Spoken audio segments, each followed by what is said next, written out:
right, it's Junkman from VintageRock.com, NAMM 2015, and with one of my heroes, actually. Vintage drummer. Vintage drummer, yeah, exactly. We got drummer Steve Ferrone over here. And Steve, you've known him for playing for many years with Tom Petty and the Heartbreakers, Duran Duran, Average White Band, amongst others. Eric Clapton, very recordable drummer. How are you, man? I'm doing great, thank you. Welcome to NAMM 2015. Yeah, it's been a long time I've been coming here now.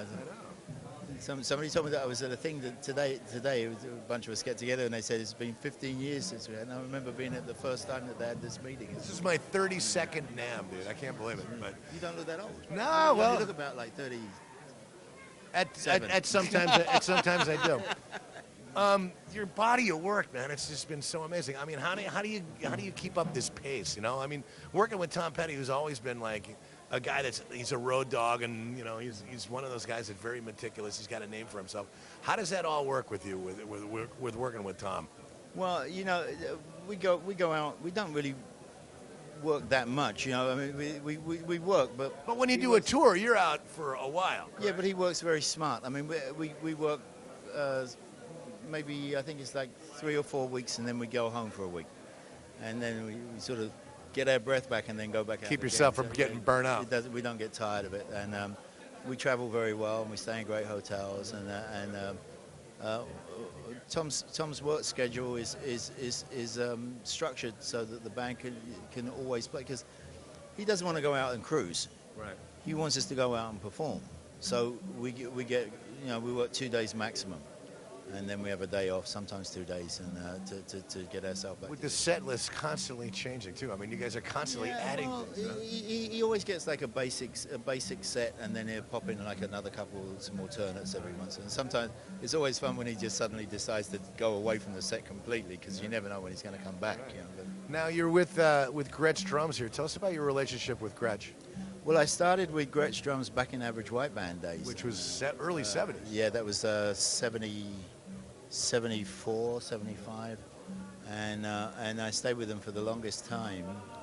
And then there was this a period where they changed their distributor, and the endorsement, because I was traveling a lot of the time, they didn't have a lot of distribution around the world, and it was kind of difficult to get hold of drum kits.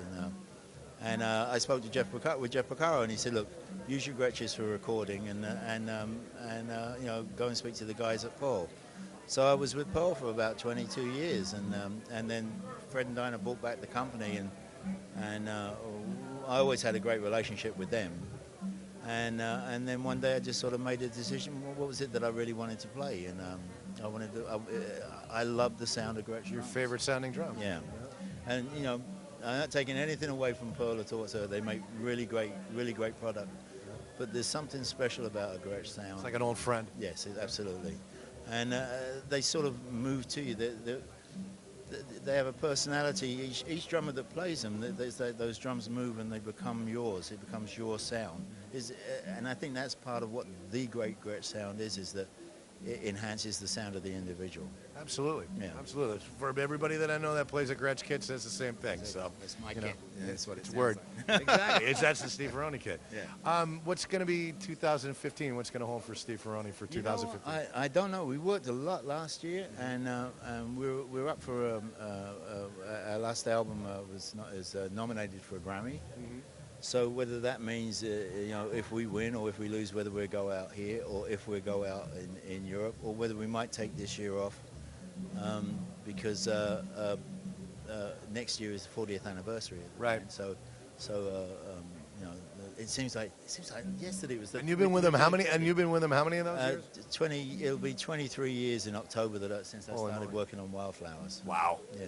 It sneaks up on you, doesn't it? Yeah, and I'm the new guy. Exactly. They never listen to anything I say. Not only am I a drummer, but I'm the new guy too. So it's like. Now, what about other projects? You're going to be playing on anybody else's records or anything? You're a very recordable drummer. Well, actually, I'm going to go to Thailand with Nathan East, and we have a band. We went to Japan and Korea right before Christmas, and we're going to go there and do a little tour over there, and that's about all there is. That's about all there is at the moment till I find out what Tom's doing. You know? Sounds like a very relaxing year, but a good one, man. You know what? You know, I just had my 7th grandchild, so it's not, congratulations. not such a bad thing to sit around and enjoy those a little bit. You know, enjoy them a little bit. Now, for us drummers, you know, the technical guys that have been watching you and stuff like that all these years, tell us about your practice techniques. I never practice. Really? Just go out and play. You know. So much for that question. No, I did 3 years in France. Every day I'd practice a lot, and I just like practice rudiments and make sure that I was playing the rudiments correctly, and I played with the band every day. So and then learning how not to incorporate the rudiments in everything that I do. Exactly. Don't get over technical, right? Well, you know, there's ways of incorporating rudiments technically. How can I say? Within the rhythm. In other words, instead of playing a paradiddle da da da da, playing do do do do do. You know, and so that would move. That's still using the same technique, but there again, you know, but a bit more groove oriented. Real groove oriented. So. Which is what's, like I said, that's one of the things that I love to watch about watching you play. It's very groove oriented, above and beyond. And I mean, I worked on I tightened up my bass drum pedal, and I really worked on to get a little bit more torque, huh? Well, just strength, you know, just strength on the kit to pull. It's like a runner, you know. You got to do the same kind of thing. You got to condition yourself for it, I guess, you know. Well, yeah, but you know, it's what's funny is that sometimes that stuff works backwards. I just bought a 1950 Gretsch broadcaster. Wow. It belonged to a guy that played with Lawrence Welk, and inside it's one of those stands, you know, the stools with you put the stands inside. Right. And it's got the first time that he played it was in Las Vegas in like June of 1951. So it was a 1950 drum kit, and I set it up in my studio, and what's a little bit different about it is that if I hit it lightly, because it's got the whole front head on it now.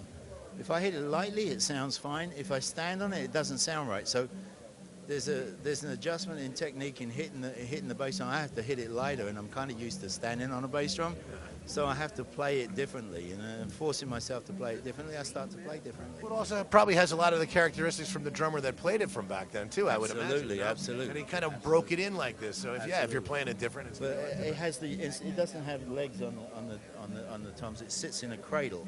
And the sound of the tom-toms is just amazing. It's just wonderful. 1950 Gretsch broadcaster. Yeah, same age as me. Wow. He's going to be 65 years old. It's probably worth even more money than you too, correct? Yeah. Being a drummer and all, right? Yeah, You know? it's worth a lot. Now, is this kit behind us? Is this an actual? This is my Heartbreakers. That's the one that you used with the Heartbreakers on stage? Absolutely. Tell us a little bit about this kit. Well, it's a 24 by 14 inch bass drum. It's a Steve Ferrone model snare drum. It's an aluminum shell snare drum. 12. So an aluminum snare. Yeah. Wow. 12, 14, 16 inch toms. I had to cut down the rack tom because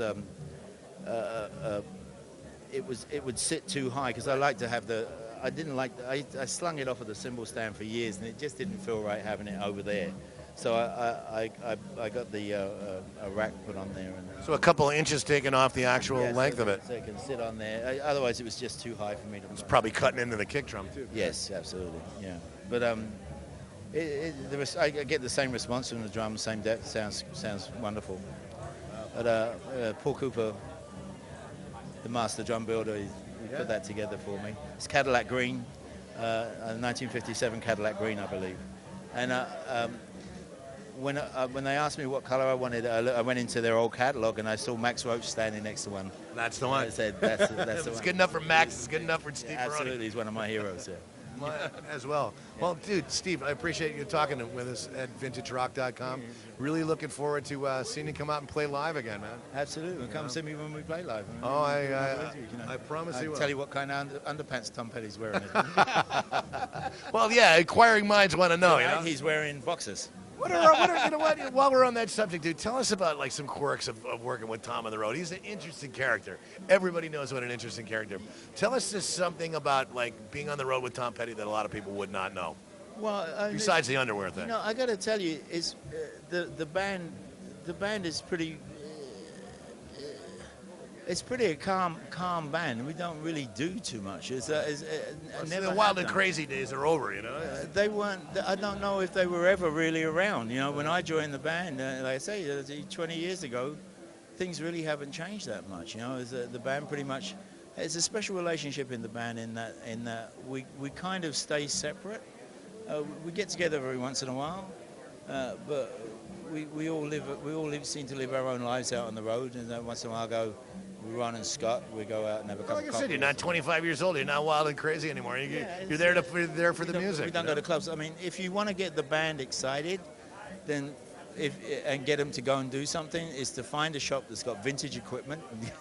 Or find somebody that has a pile of vintage equipment in a garage somewhere. And they're all there. And everybody goes nuts. We will all get together and go over there and sort through it for you.